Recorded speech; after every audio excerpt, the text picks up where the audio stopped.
where sand meets sea, it is usually isolated and quiet.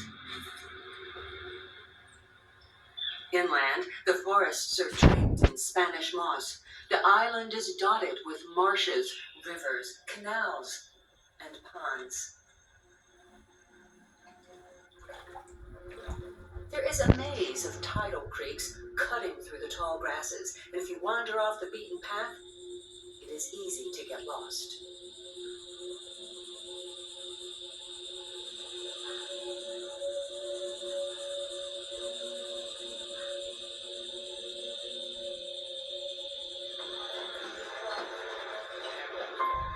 The only way onto this island is by boat, and if you miss the 4:30 ferry, you'd better hope you have a place to spend the night. No Motel 6 on Sapelo. Ferry Captain Mike Lewis crosses back and forth across Doughboy Sound, taking residents to the mainland or dropping off visitors at Marsh Landing. There are research centers here and campgrounds, hunting lodges, and a visitor center.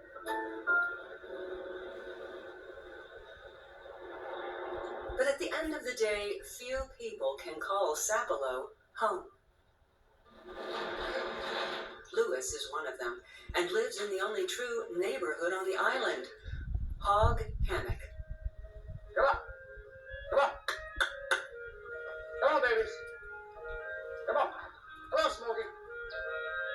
Come on, babies.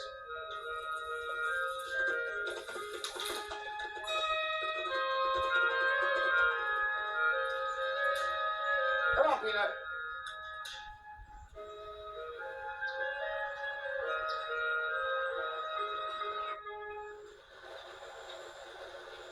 Many of the families who live here are direct descendants of slaves who were brought here to work the land in the early 1800s. This small community has some of the first land purchased by free blacks after the Civil War. But locals like Lewis fear Hog Hammock could one day be forgotten. I remember as a teenager over here, we would have so much fun, especially in the summer months, the church anniversary. We could go to church. The church would be packed. Now you might have 30 or 40 people there, because everybody, the older people died out, the younger people moved away because they don't have any jobs, around here. 50 miles south of Savannah, this is the fourth largest barrier island. Today, the state of Georgia owns and manages most of Sapelo, and Lewis has one of the limited jobs available, working for the Department of Natural Resources. The older people dying out, leaving the property to the younger folks.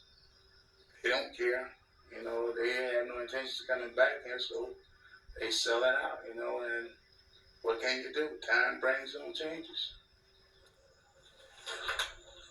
Yvonne Grosvenor has the same concerns.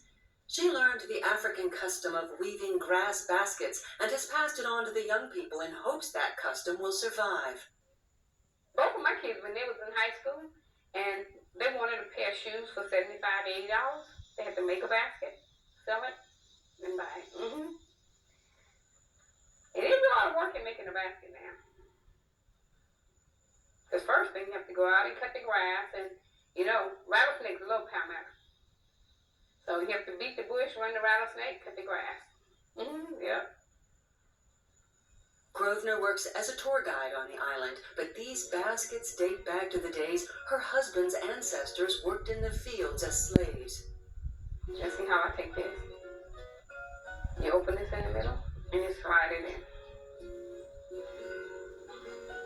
Are you sure you don't want to try it? It can take 12 to 13 hours to make a basket, and that's if you know what you're doing. Like Mike Lewis, Yvonne Grosvenor clings to the hope that blacks on Sapelo will never lose sight of their African roots. Because you don't find too many places like Sapelo no more. It's peace and quiet, and especially when my kids were smaller, bringing kids up on the island. You didn't have to worry about the drug problems, and you know, over here the kids can go drive a car. You can't do it on the mainland. Everybody know everybody. Yep. And everybody treated all the kids like it's, you know, they would. So if you see somebody else's kids messing up, you're gonna say something. Oh yeah. Say something to them. Hey, might just give him a little spanking and then call him mom and then get another when they get home. So, but mostly everybody treat everybody kids like this. That's the good part. It's more like a big family here on the island. But the family is shrinking, and some fear the culture will disappear as the children leave.